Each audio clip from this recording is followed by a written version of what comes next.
5 New York Jets that could play a bigger role than maybe we are anticipating. Josh Myers, Joe Tippmann, center competition. Nah, I don't make much of that.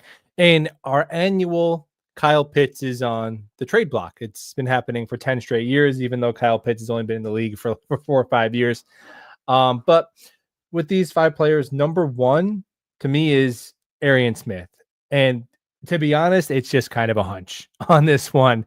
A little bit. I think when the Jets first break into 11 personnel, 3 wide receiver set, their first of the year, I think Arian Smith is going to be one of those 3 wide receivers. And part of it is just not much in the way of competition. I do think Garrett Wilson and Josh Reynolds will probably be the wide receiver 1 and wide receiver 2. And then beyond that, you have Corley, who's a pick from the previous regime, who I do hope they roster. Let's face it, Corley is not a lock to make the roster. I do hope they keep him and give him a chance just because Gibson, Tyler Johnson, I would just rather see Corley get a shot with a different offensive staff. And then Allen Lazard, who they kept for basically the vet minimum and still maybe could be trade bait once Aaron Rodgers officially goes to the Steelers. They have a lack of wide receiver depth as well. And I just keep going back to between Arian Smith and Allen Lazard. Well, what do they both have in common? They both have drop issues. So if Arian Smith is young and fast and has drop issues, and Allen Lazard is not old, but he's not long for your roster. He's going to be on the Jets only 1 more year.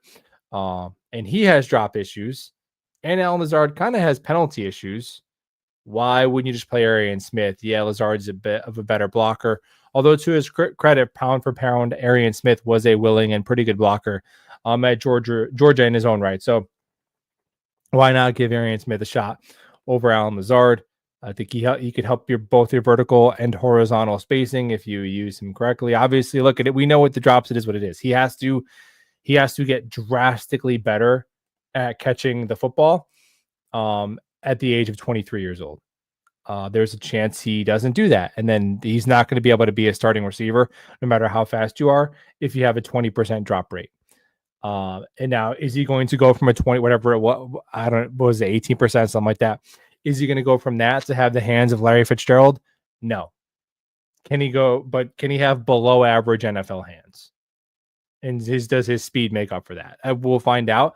And I think we're going to find out pretty quickly, because I think he's going to be one of the 3 starting receivers for the Jets this year. If I had to guess, I think he'll be 3rd in targets among the wide receivers, behind Garrett Wilson, obviously, and then Josh Reynolds.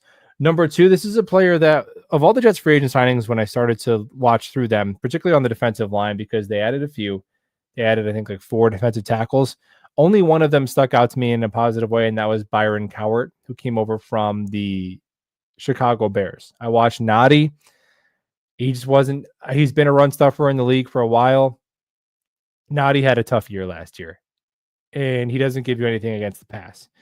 Jay Tufele, to be honest, was absolutely horrible in Cincinnati in both phases. Like, he just was on the floor. He was getting blown off the ball. I don't think he's long for this roster.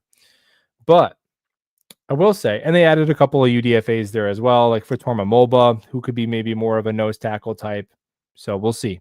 But the one player that stuck out to me is like, hey, this guy belongs in a defensive tackle rotation. And that was Byron Cowart, who can play a little bit. He flashed to me when I was watching him in both phases. Getting in the backfield, being disruptive, and holding up sturdy enough against the run. And he made a lot of really nice hustle plays on like screens and wide zone runs. Pretty mobile for a 300+ pounder. And he had some decent numbers in Chicago last year. He had 3 sacks and 14 pressures. His stop rate was good. Now, before that year, he done almost nothing in the league. But Cowart, he can play a bit. And I think that he might be the starter next to Quinn Williams. Now, that's not ideal. You'd rather him be a rotational guy. But I think he might be the starter next to Q, because I think he gives you a little bit in the run and pass, whereas Noddy's one-dimensional against the run. Leonard Taylor, who I think has potential to be a contributor as well, is probably just going to be a one-dimensional guy against the pass. And then the UDFAs, how much do you expect from them year 1? So just like Smith, I think is going to be day one starter, and I think Byron Coward is going to be a starter. Now, I don't know. I don't think there's one defensive tackle that's going to play over 50% of the snaps besides Quinnen. I think it's going to be chopped up a bit. So starter, you could take that with a grain of salt. But I think we could see Byron Coward, I don't know, like close to 40% of the snaps, which is a good role for him. Now, number 3, Eric Watts. Especially if Michael Clemens is not long for this roster, which if they're starting to pinch pennies, like they did with Thomas Morstead, right? That's fine. Okay, you want to cut a 40-year-old punter and save $3 million, whatever it is. All right, cool. But Michael Clemens is going to be 28 at the start of the season, and what's save the $4 million and play somebody else. And I think Eric Watts is a prototypical type of edge that Aaron Glenn has liked in his base defense. Really, really big dude in terms of height, weight, arm span. He is a massive edge player. And so if Clemens is gone, and if Jermaine Johnson is on a pitch count to start the season, obviously Reddick is gone. You're looking at a ton of reps available at edge. And after Jermaine Johnson went down last year, Watts played 22% of the snaps. So he was on the field a bit. And his run defense analytics were good. We're definitely encouraging. The pass rush tools, I just don't think he has the get off and the bend to ever be, a quote unquote starting guy who's going to be getting you whatever 8+ sacks or anything like that. But I think he can be a first and second down player, and what the Jets wanted Michael Clemens to be. I think Eric Watts could be that guy. McGregor and Barron both have adequate size to be good against the run, but so far, I think they're more pass rush specialist type of guys. Like I think Barron is essentially the backup to Will McDonald, if I had to guess. So there's one guy in there. Eric Watts is going to be playing a good amount of edge reps. I would say you could see him get as much as a third of the edge snaps early in the season when Jermaine is still coming off that injury. And Will McDonald, you hope he's a little better against the run to be on the field more, but still McDonald isn't going to be a 70%, type of edge. So there's work available. Number 4, Andrew Beck, fullback / tight end. I think this was the Jets' first signing. And a lot of these guys, it's not like breakout players. Like this guy could take the game to the next level. This is more, I thought this guy was on the roster bubble, but he's actually, a role player. I thought this guy was going to be inactive, but he could be a starter. It's more of that kind of thing on this list. But Andrew Beck comes in and he's an interesting player. He has played fullback and tight end. So he's played about 1/3 of his snaps as a tight end. So he's a blocking tight end / fullback / special teamer. And he did so, and he's got ties to the Jets coaching staff and front office. He was a Denver Bronco when Muji was in the front office there, and he played 50% of the special teams reps for Banjo in Houston. So there's somebody liked it. One of those two guys liked him and made a move to go get him right away. Maybe it was Banjo on the special teams. Who knows? But just like some of the other players we talked about, it's not necessarily that this guy is amazing. It's more that there's a gaping role open for reps, and the Jets need a blocking tight end. If they're going to run 12 personnel, I'd hope it can become Jeremy Ruckert, because Jeremy Ruckert does have more potential to impact the game as a receiver than Andrew Beck. So I'd hope that could be Ruckert. And again, with Ruck, I don't think he's ever going to be a tight end one. It is what it is. But I still just, back at Ohio State, it's still really disappointing to me that player hasn't at least become a complimentary tight end too. But with Beck, if he could do both of those things, if he could be your fullback for when you want to use a fullback, your blocking tight end, even maybe if he's your tight end 3 or 4 or whatever, and play special teams, that's a lot of stuff to justify a roster spot. And I think the Jets are going to be in 12 personnel a decent amount if they trust him as a blocker more than Ruckert, because the blocking in the tight end room is a little dicey right now. Mason Taylor, I think he has potential to become a well-rounded tight end, but of course, he is a rookie at 21 years old, and tight end probably, besides quarterback, has the longest development arc of any position in the NFL. So I don't know how much you expect from him as a blocker year one, although I do think Taylor is going to be heavily involved in the passing offense. I think he's going to get a lot of targets. So maybe Beck is that next blocking tight end, who catches 12 balls and a touchdown, but is on the field, whatever, 30+% of the time. Finally, and this isn't, I saw somebody comment Malachi Moore, and ironically, that's why my answer for number 5 is Tony Adams, because this is under the radar, guys who could play a bigger role than you think. We all think Malachi Moore is going to play a big role. I think if I put a poll in the chat, who's the starting safety next to Andre Cisco, the number one answer would be Malachi Moore. And that's still my hope, because Moore is an older prospect who's a 5-year player. Nick Saban trusted him to be the quarterback at the back end of his defense. Like, come on, step in and play. Let's see what you got. Same logic with Arian Smith over Lazard. There's nobody good enough to justify not seeing what some of these kids have in certain spots. But with Tony Adams, I wouldn't rule him out of being a starter again. And that's not to say it's good. It's just to say it. I think it's possible. He's 26 years old. He does have 27 starts under his belt. And although Tony Adams is not very good, like, he did play in 2023, 2 years ago, he played 88% of the snaps for a top 5 defense in the NFL. And just like in last year, isn't it weird how everybody on the Jets defense all of a sudden had a down year once they fired their coach? That's kind of weird. So just like Quincy goes from an all-pro to good, Quinnen goes from an all-pro to good. Sauce goes from arguably the best corner in the NFL to like the 10th or 12th best corner. Michael Carter was injured. Jermaine was injured. All these guys kind of take a step back, besides pretty much Sherwood and McDonald. But McDonald was cooking the year before. They just didn't play him. Guys couldn't block McDonald as his rookie year when he got his shots. So the only guy that really took a step forward was Sherwood. Michael Carter regressed, right? So I think Tony Adams, he's another one of those players that it was a down year because everybody was having a down year.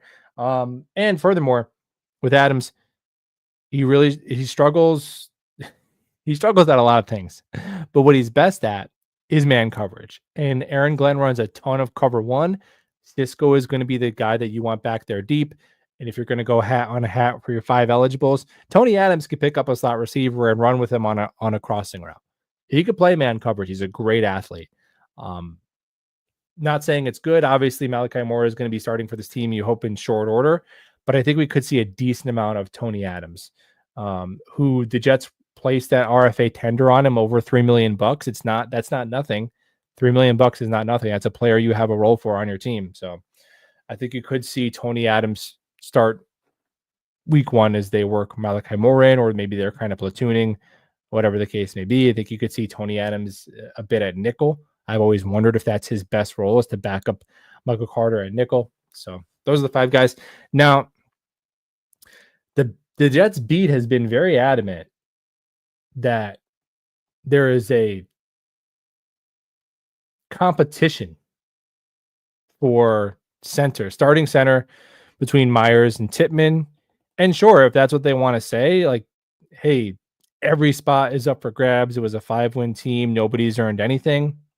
That's fine. But then if we're being honest, if we held true to that, then Justin Fields and Tyrod Taylor should be in an open competition. Let's call it what it is. I mean, if Justin Fields got the flu before week 1 and it was announced Tyrod Taylor had to play, the line is not moving. That line is not budging more than a half a point. It might even go a half point in favor towards the Jets. Let's call it what it is. Now, the reason why you're starting Fields, obviously, is because Tyrod Taylor is not going to go more than 5 games without getting hurt.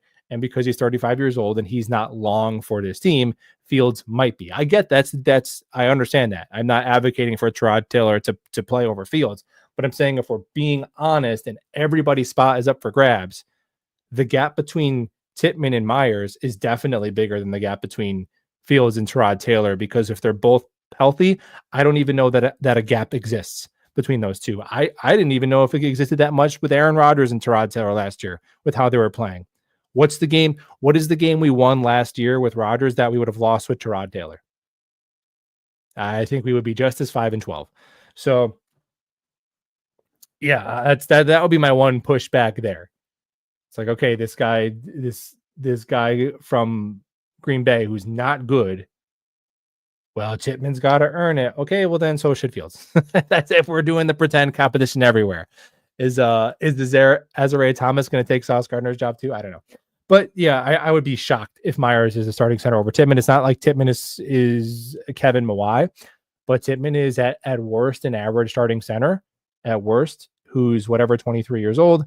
Myers was one of the 5 worst starting centers in the league last couple of years, which makes him an awesome backup. That's the definition of a good backup, is a bad starter.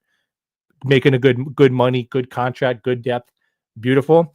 But to me, this quasi competition is much ado about nothing. Unless Joe Tippmann starts forgetting how to snap again, which it wasn't really that much of an issue in the regular season. That's the only thing that could make this a competition. To me, once you drafted Membu, that was kind of it, because there was that moment where it's like, oh, do you play Myers at center and Tippmann at guard and ABT? Okay, that's different. But Myers is straight up starting and Tippmann on the bench. That's stupid. That doesn't make any sense. And finally, the annual Kyle Pitts thing. I would be the Kyle Pitts is being shopped per multiple reports that the teams are having discussions or trading for Kyle Pitts. I would just bluntly, I would be very surprised if the Jets pursued Kyle Pitts in a trade. It doesn't seem like what they kind of want to do. They want to build their draft, get their own players, buy low with cheap contracts and guys who maybe can have breakout seasons. Now, of course, do the Jets have a bevy of pass catchers who are better than Kyle Pitts? I mean, honestly, if Kyle Pitts was on the Jets, he would be their second best pass catcher besides Garrett Wilson. I mean, pretty comfortably. And you almost treat him as like a wide receiver, right? So you'd view him as more of a wide receiver, and you can get Mason Taylor on the field with him together a bunch. So I wouldn't have a problem with it. I would just be surprised if the Jets do that. Obviously, he's not giving you much in the way of blocking, so he's basically a big slot receiver, would essentially take the role of Allen Lazard. So fine, if they want to do that. He still has that first round contract, so it's not exactly free. What would the Falcons want? Are you going to extend him or rent him? I just don't think they're going to do it.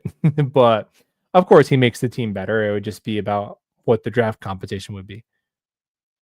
I don't think the Jets are going to be on the short list, though, to be honest, for Kyle Pitts services.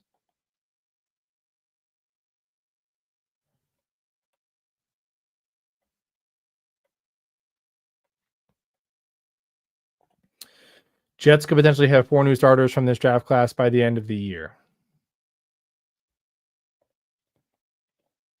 Yeah, I mean, they could.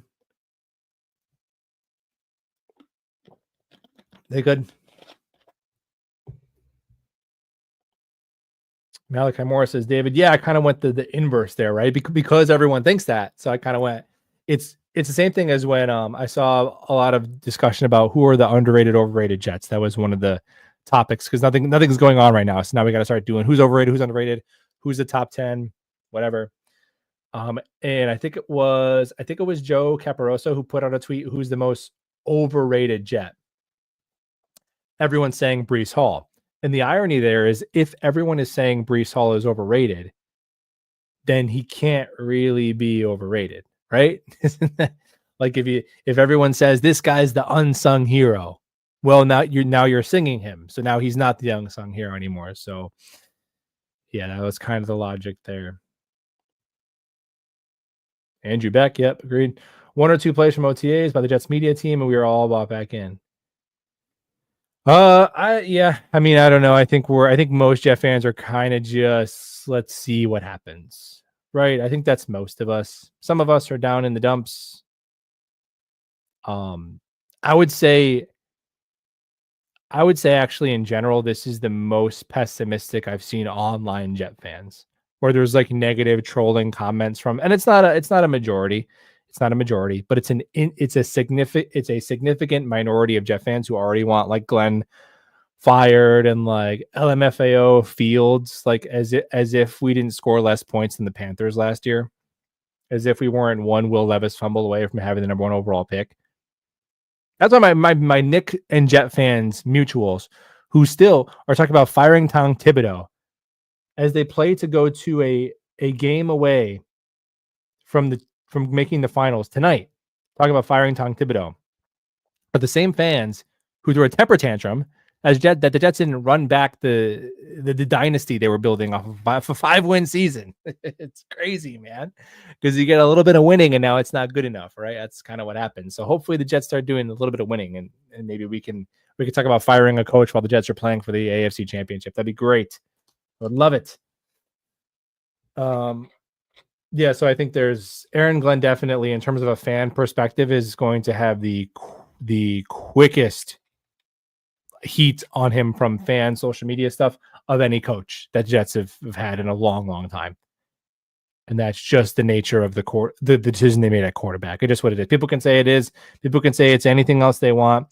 He took their toy away, and they don't like it. And then that's fine. Fans pay for the team. They can have their opinion. They can voice it. You know, not saying right or wrong, not judging you, but that's just the reality of it. He took their toy away, and people do not like it. And they're going to be in this. If they start 1-2, people are going to be saying to fire him. It just is what it is. Not me. Let's see what happens.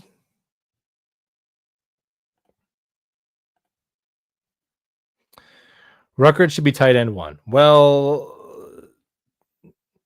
I mean, Mason Taylor, you drafted him top 50, right? So I would hope that it's Taylor.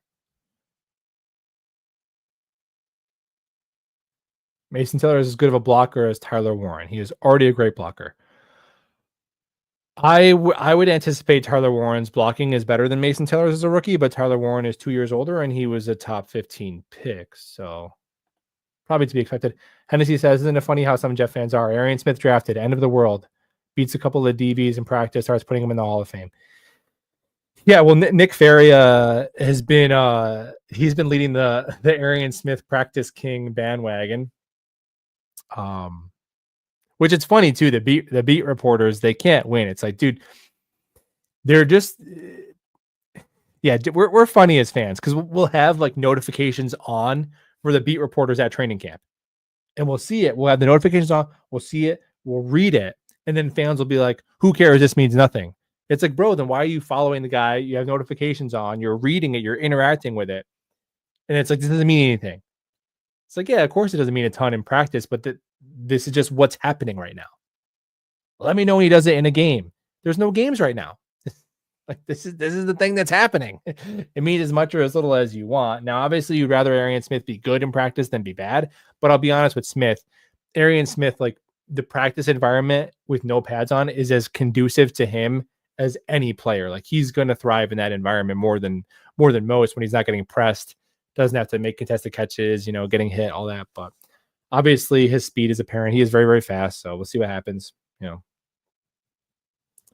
But yeah, sometimes it's tough. I remember being at a training camp. I was at a training camp live. I think the quarterback was Zach. I think it was Zach Wilson. And he had a couple of bad throws where he threw the ball like way over the receiver's head. And Connor Hughes tweets out. I could see Connor Hughes. I see him tweeting it. He tweets out, back-to-back missed throws by Zach Wilson. And Jet Barons are like, oh my gosh, it's practice. Why you're a loser. And it's like, dude, it's the guy's literal job to watch what's happening and say it. And that's all he was doing. Like people.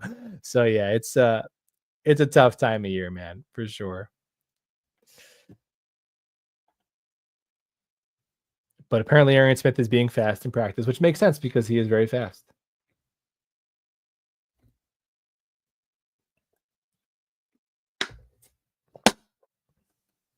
Thanks for the super chat. Hennessy. The defense will be back this season. I'm hoping so. There's not a bunch of bums, man. There is a recent all-pro player on every level of the defense. Quinnen, Quincy, Sauce. All are 1 year removed from being an all-pro. And they're not old. So that's there's some stuff to work with. I'm worried about the run defense more, to be honest. And then just Jermaine. You're hoping he has an outlier recovery. But that's a tough injury for an edge player, man. Besides head trauma, an Achilles might be the worst thing an edge player can suffer, to be honest. It sucks. JBC. So if they didn't draft Thomas, I would throw but they signed Stevens and drafted Thomas. So Jerp and our Converse, like he might be the highest to fourth boundary corner. If they, and we don't even know if they want to use him as a corner or as a safety, you know?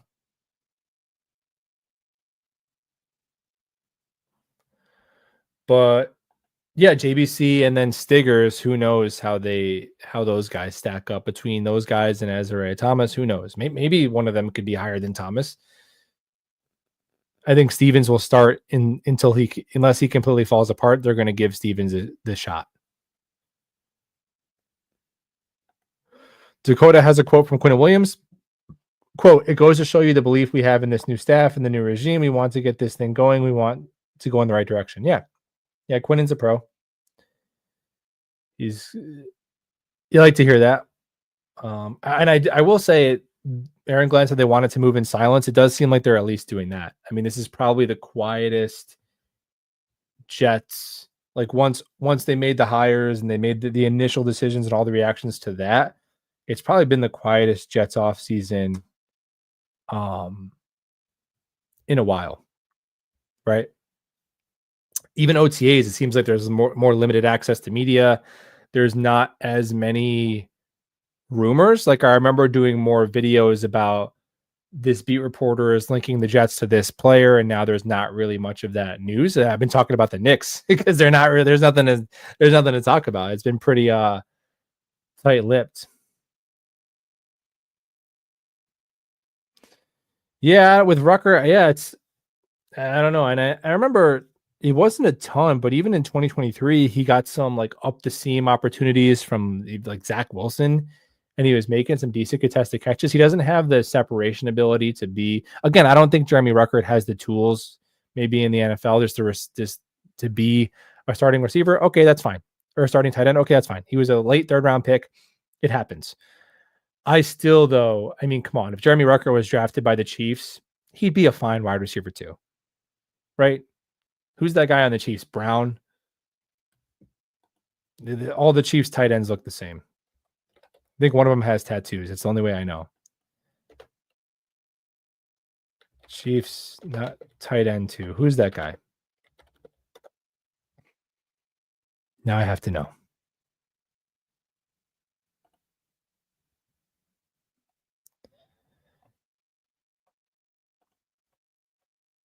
Yeah, whatever. I don't feel like looking it up, but you guys know who I'm talking about.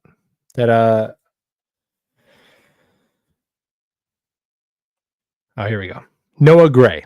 Right? Noah Gray, who gets like 280 yards and a couple touchdowns. And actually, Noah Gray had 40 catches for 437 yards and 5 touchdowns last year. I bet you Jeremy Rucker could do something similar if he went to the Chiefs. Maybe not to that extent, but he could be a decent player. Now with us, Jeremy Rucker looks barely rosterable. Let Miami get Pitts. I can't believe Chris Grier has a job. I honestly think Chris Grier might be a worse GM than Joe Douglas was. I know they had more wins and stuff, but his roster building has just been so questionable for so long. And now Ramsey's going to be gone. Ramsey's going to be cut. Jonnu Smith, who was pretty good for the Dolphins last year, was really good in their yak game. And if the Dolphins cut Ramsey, or when they do, go look at their secondary. The Dolphins secondary is, I mean, the back seven of their defense might be the least talented in the NFL. Now, when Tua plays, they're going to score points. But man, and they have a lot of talent on their defensive line. No doubt about that.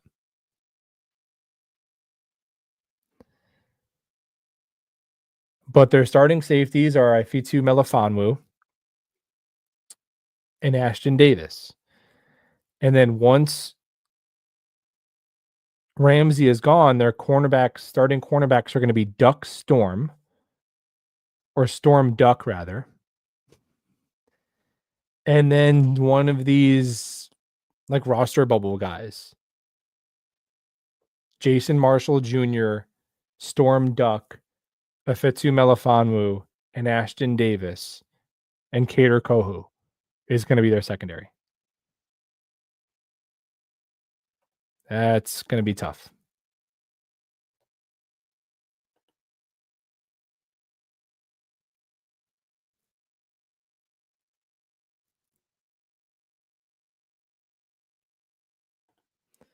That's the hypocrisy of the fan base. We need change. Let's build the right way. Enough free agent vets, but also how can we let? Yeah, we got to get Amari Cooper. And dude, I get it. I get it. I have these conversations with fans all the time. It's like they haven't won in 15 years. You don't have faith. It's annoying. You give them money. It's you don't believe it until you see it.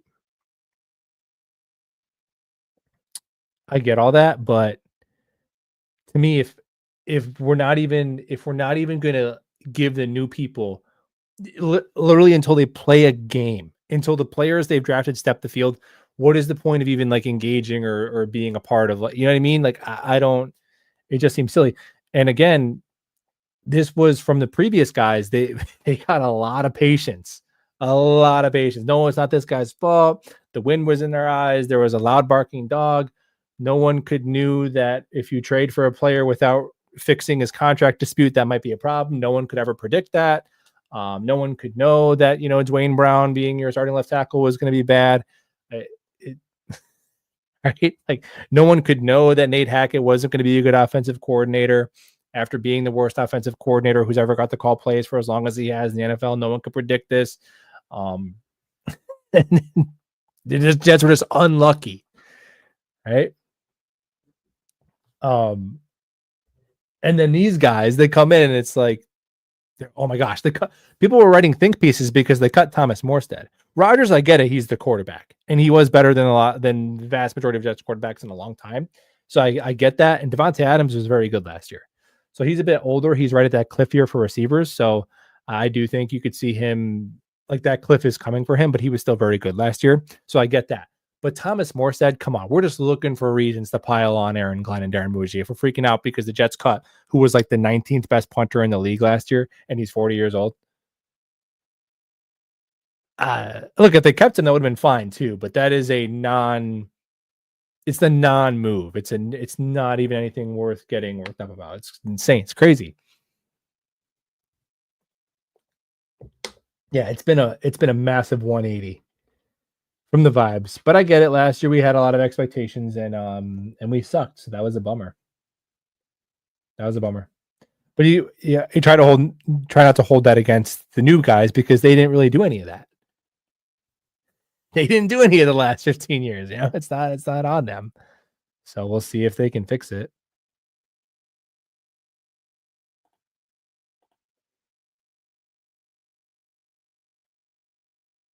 Barker will be tight end too. I think there's a good shot. There's a good shot at that. Yeah, Arian Smith's first drop. Yeah, Arian Smith's first target is either going to be like a 50-yard bomb touchdown or the most horrendous drop you've ever seen. That's how that's going to go. Joe Timmon was outstanding last year. I think Joe Timmon has proven himself to be a quality piece of the Jets offensive line moving forward. Where he would rank among centers, I don't even know. Like, I don't know the top 10 centers in the league off the top of my head, like you do wide receivers or whatever. But Joe Timmon is a staple of the offensive line moving forward, right? And I think that's just that. DJ Moore trade rumors. Again, I don't know if the Jets are going to do another wide receiver, an expensive wide receiver sign and trade. But DJ Moore is obviously very good. You think we run Fields out of shotgun or under center more this year? Under center would help Reese. In terms of where they will be in the league, I'm not sure. I'd have to look into Fields' history and I guess the Lions' history, although that's not a guarantee. It's going to be the same as it is with Engstrand to Ben Johnson. But in terms of from last year, unequivocally, the Jets will be under center a lot more. And you are right. Breece Hall in his career has been at his best in wide zone runs. And when he gets to run the ball out of when the quarterback's under center. Last year, the Jets did the lowest percentage of those things in his career, and it resulted in him having a down year. Now, that's not the whole reason. Breece Hall was just not very good in a vacuum last year. He led the league by running backs and drops and fumbles. That's not on scheme. That's not on coaching. You can't fumble the ball. You can't drop the ball. But the Jets also did not utilize him in the best way. And that's not even like my opinion. That's just we have data we have enough data. Like this is what he does better. It's not really like a take. So just follow the data, right? Yeah, and I think with short yardage, they were not very good. Short yardage to me is really about Braylon Allen was very good in it. But short yardage is really about your offensive line and your offensive coordinator. More than even like your quarterbacks and your running backs. Picking up those short yardage is, can you get creative on like some horizontal touches, a quick rollout where you design a guy open, or just your offensive line getting that push in a short, whether it be a short run or a quarterback sneak. Whereas like 3rd and 8, that's your quarterback, right? But those 3rd and shorts, man, it's just like, here it comes, a halfback dive up the middle at a shotgun. Like the coaches didn't really generate much creativity at all in those. Or even giving a guy a toss. And you see a lot of teams do that where the defense is all pinched up tight, trying to clog up those A gaps, those B gaps. And they do a little toss to the outside. Running back gets the angle, picks up the first down. Not a lot in the way of that. And also Breece Hall was just not very good in short yardage. He didn't generate the push that Braylon Allen did. Love the extra Knicks content. Would you ever branch out permanently to cover more New York teams? No, not right now at this moment. In 30 years, when I'm retired, if this still exists, yeah, I would make a full separate Knicks channel, Mets channel, and I'd sit and yap about sports for 3-4 hours a day. Sure. Right now, no, because I don't watch every Knicks game in the regular season. I'm just doing it because it's the playoffs and it's perfect timing of the Knicks are making a playoff run and it's the dead season of football. So that's really the only reason. But no, not at this time. I don't watch every Mets game. I don't watch every Knicks game. So I just wouldn't have the time and wouldn't be informed enough to do it. But I appreciate you checking out the Knicks content, man. Hopefully they win tonight.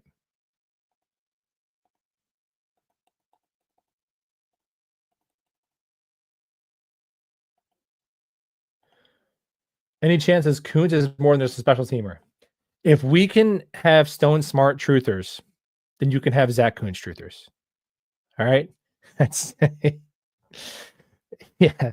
The Zach Kuntz, baby. This is the year, man. 3rd time is the charm. Maybe. I mean, what's 2's tight end for? So, okay, let's say Taylor, Ruckert. Okay, then there's 2 more spots for tight end probably. And then it's what? Beck, Smart, and Kuntz. So I guess Kuntz has a shot. I'd be surprised if you see Kuntz playing a significant role in the offense, though. I'll put it at that. Have to get it right at some point. The house was cleared completely in the front office. Yeah, and a lot of it post-draft. But this is, again, it's tough because I will also say sometimes we try and draw too many conclusions of how things will be different right away. It's like, well, Saleh allowed this, and Aaron Glenn's never going to do that. Well, Tanner Engstrand's going to do this, unlike Hackett, and we hope so. We don't know, but that is the hope.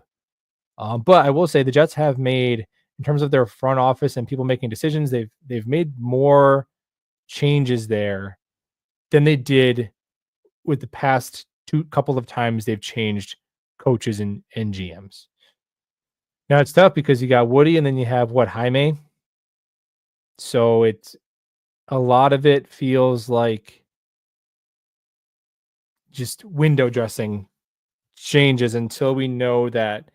I think with Glenn and Muji, honestly, they have to try and find a way to have success early enough to keep Woody from meddling. That's really their own hope. And honestly, Woody, what does he probably give? He gives a decently long leash until he fires coaches and GMs based on NFL averages. Like when you're losing other places, you get fired quicker than when you're losing with the Jets. But before he fires you, he starts stripping you of the autonomy of your job. Like by the time Joe Douglas got fired, he was almost like an assistant scout. It seemed like, right? Like Joe Douglas didn't trade for Devontae Adams or finish the Hassan Reddick holdout. At that point, like Woody Johnson was the de facto GM kind of. So but I don't think it was that way the whole time. Right? Woody Johnson didn't sign Laken Tomlinson and whatever. He didn't draft Garrett Wilson and Sauce Gardner. So for better or worse, there was a time where Joe Douglas and that front office had a lot of autonomy. But then, they didn't have success quick enough. Woody Johnson wasn't patient enough, whatever. And what is that timeline like? I mean, probably honestly like 2 years. So 2 to 2.5 years at most, maybe. And that a lot of that ties to quarterback. We got to build a culture. You hope they can do that. Do you hope they can start to be a better drafting team, especially in the mid rounds, because that's where this team has really struggled, draft and develop in the mid rounds. But just that elephant in the room is like, man, until they have the quarterback position squared away, how much does everything else matter? So we'll see what they have in Fields. And that's their ticket. Can you solve quarterback and wins and make the playoffs at least once, even if you lose in the first round, even if you're a 7 seed, where you have enough to keep Woody off your back? Because Woody is like in his full Uncle June at the end era where he's just cannot be trusted.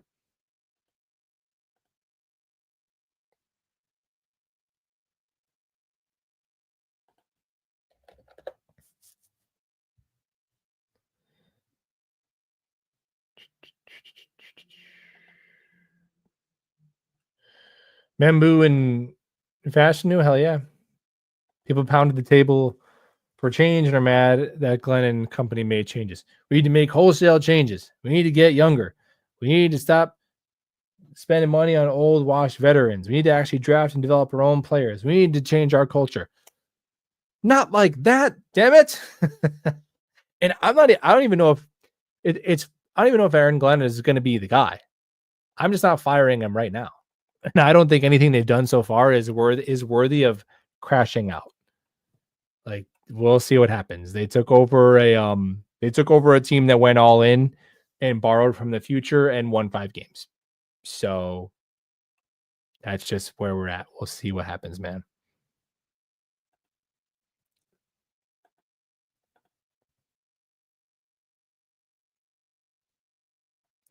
What's up, Sean? How about Rodgers still debagging it up for Pittsburgh? I mean, whatever. I mean, he doesn't want to do OTAs.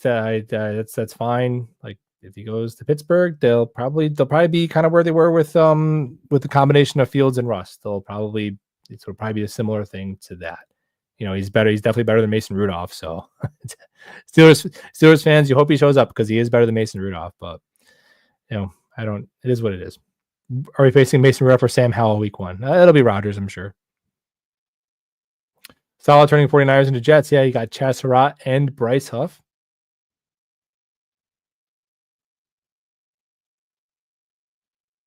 What's sad is Joe Douglas built a good roster and just handed everything to Aaron Rodgers. I don't know if they handed everything to Aaron Rodgers. Like, I definitely do think some people go overboard with the blame of Rodgers. Like, oh, this happened because of Rodgers, or that one happened, or they Breece Hall couldn't run the ball because Rodgers changed the line of scrimmage. It's like, no, like there were a lot of Jets who individually just did not play up to their standard last year. And some of it is those individual players just have to play better. Like Garrett Wilson, you have to not drop 7 passes. Breece Hall, you have to not drop 6 passes and fumble the ball 6 times. Like, that has nothing to do with Aaron Rodgers. Jeff Ulbrich becoming the head coach and being completely over his skis and the defense regressing because they fired Saleh has nothing to do with Rodgers. The Jets not drafting and developing a starting player in the 3rd or 4th round since Jordan Jenkins has nothing to do with Rodgers. So yeah, they got to get better in a lot of ways. I think it's funny because Rodgers is supposed to be the savior to gloss over everything. Oh, don't worry, that's going to be better with Rodgers. No, this will be fixed with Rodgers. Nate Hackett doesn't matter. Rodgers will be okay. Lazard, he'll somehow catch the ball because Rodgers is throwing it. Remember that logic? No, Lazard is only dropping the ball because Zach Wilson's throwing it to him. What? You can either catch a ball or you can't. So So he was going to fix everything, and then he didn't. And now some people like think him being gone is going to fix a lot of things. Where it's like probably going to be in a similar boat in terms of where we finish in the division. They're probably going to finish third place in the division again, if I had to guess. But yeah, well, the Jets' problem last year, one of the biggest ones, is with the lack of they had no coaching staff, and then Rodgers just filled that vacuum. Oh, you have no OC. So now I'll be the OC. Whereas in Green Bay, now obviously in Green Bay, it worked because he wasn't 40 and didn't have a torn Achilles. But in terms of just the dynamic of coaching and quarterback, like LaFleur was an actual coach who's like, no, this is what we're going to do. And him and Rodgers had some productive struggle, and that's how it went. But the Jets had such a vacuum of leadership that, and it was just filled by Rodgers. And as it turns out, oh, no, there's a reason why teams employ an offensive coordinator. There's a reason why Matt Stafford isn't just the offensive coordinator in LA. Sean McVay calls the plays. There's a reason for that, as we found out, shockingly enough, right? I think most quarterbacks would struggle doing that, having to be the entire offensive coordinator. And there's not, I mean, Brady at the end with Byron Leftwich, okay, like and Peyton Manning, there's very rare examples where you can do that. But Josh Allen isn't his offensive coordinator. Joe Burrow isn't the offensive coordinator. You need an offensive coordinator. So I guess that's my defense of Rodgers is like, dude, they didn't have an OC. And so he became, and that was just poor planning by the Jets. So whatever, we're moving on though. Moving on. Moving on. Talking about guys who are on the team. But super chat from Sean Kenny. Oh, appreciate it, man. Thanks you. Very generous. Peace, dude. Go Knicks. Ready for football, baby. Yeah, I'm not ready to wish this. Last year, I was like, let's just get to the season because I was so excited. But I'm not wishing my summer away to see the 2025 New York Jets. Although we love them and we hope they do well. But let's enjoy the summer. It's like 48 degrees in Buffalo and May 31st, which is wild. But yeah, I'm so nervous for the Knicks game. We'll in the first 4 minutes, we'll know how the Knicks game is going to go.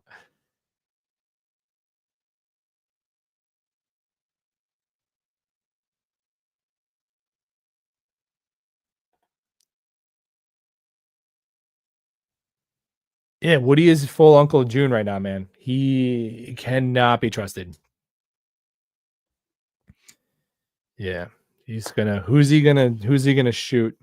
He probably that's what he did. He probably was gonna. Joe Douglas probably was gonna end up like Tony in the hospital pretty soon. So good for Joe for getting out. I mean, he had Tony Adams benched. Of all the leaks and all the drama and everything that went out, that is still the most hilarious one to me. That he was like, you know what, F it. You know who's the problem around here is Tony Adams. It's incredible. And Tony Adams is still on the team, which is kind of weird. Like he probably read some blog that said this is Tony Adams' missed tackle rate. And then he probably held up his phone. Like that's what's happening. His children, who are like teenagers, even though he's super old, are reading. They're definitely, they're not my channel because they're not. I think it's more like writing. So I don't think they're watching Jets YouTubers, but I think they're reading like blogs and stuff and articles of like general media content. Maybe Jet X Factor. Did Michael Nania get Tony Adams benched? Michael Nania might be one step removed from franchise decisions for the Jets, which to be fair, I mean, Michael Nania is probably just is correct probably more often than the Jets are. It's not that hard. But it's funny, man. That's pretty crazy. And it's pretty wild. And the Jets media team does have rabbit ears. Like they listen to even smaller channels like mine. Obviously, they're listening to like Jake Asman and Badlands, but even smaller channels like mine, they do listen. They look at the comments. They are very into what the fans are thinking, which probably isn't for the best. That's not who these videos are for. This is just for other fans. So you don't have to watch this. Go do something else. For the actual people who work for the Jets, yeah.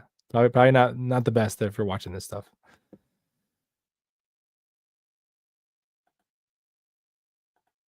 If Fields is the top 10 quarterback this year, is he our guy? I mean, dude, that would be amazing. I don't know what metric you would use to define that, but yes, that would be incredible. That would be awesome. If he's a top 10 quarterback, then the Jets should be in the playoffs. What does he have to do to be the guy? That's probably a topic for like a whole video. It's going to be it's hard to be cut and dry. I think it's unlikely we end the season and it's like, you know what? Fields is the guy. I think an optimistic outcome would be, hey man, Fields took some strides forward. You know what?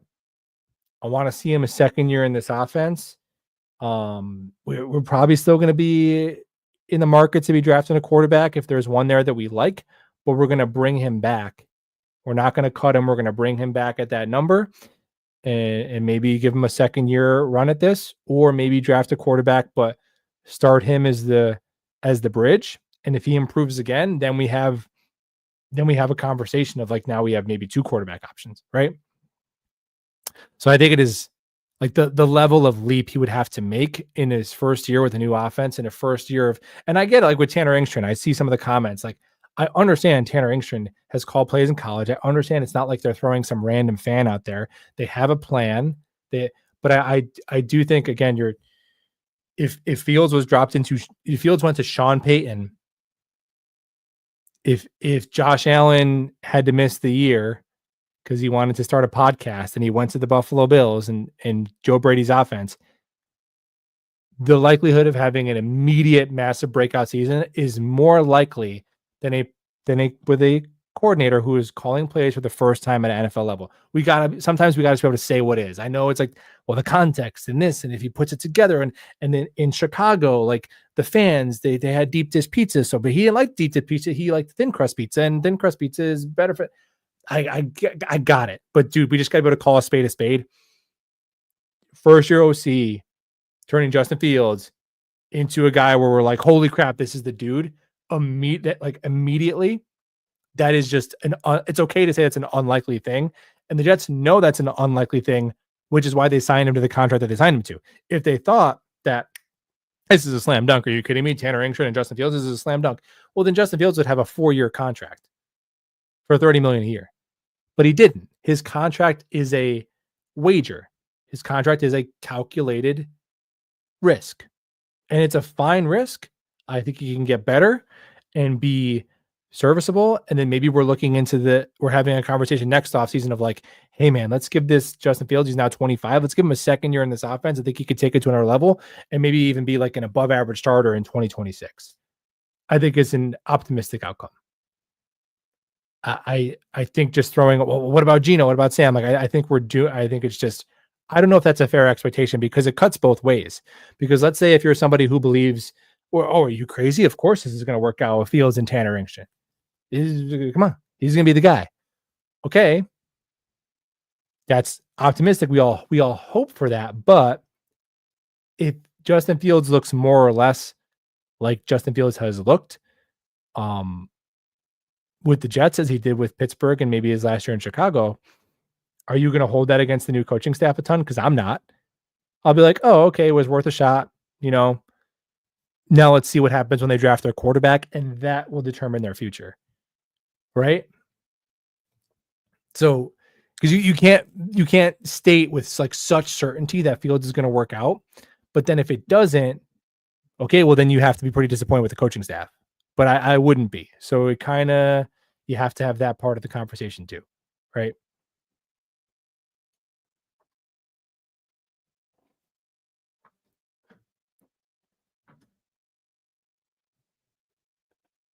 They always feature Richie. Yeah, Richie's great. And Richie,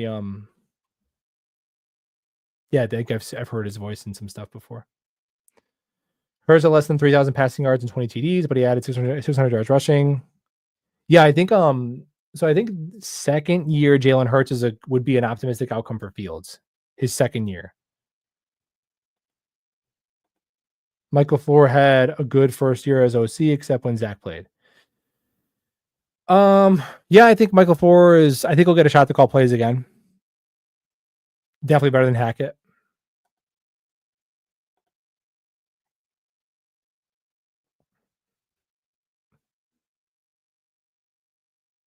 But I'll leave it there. Go Knicks, and we'll talk ball soon.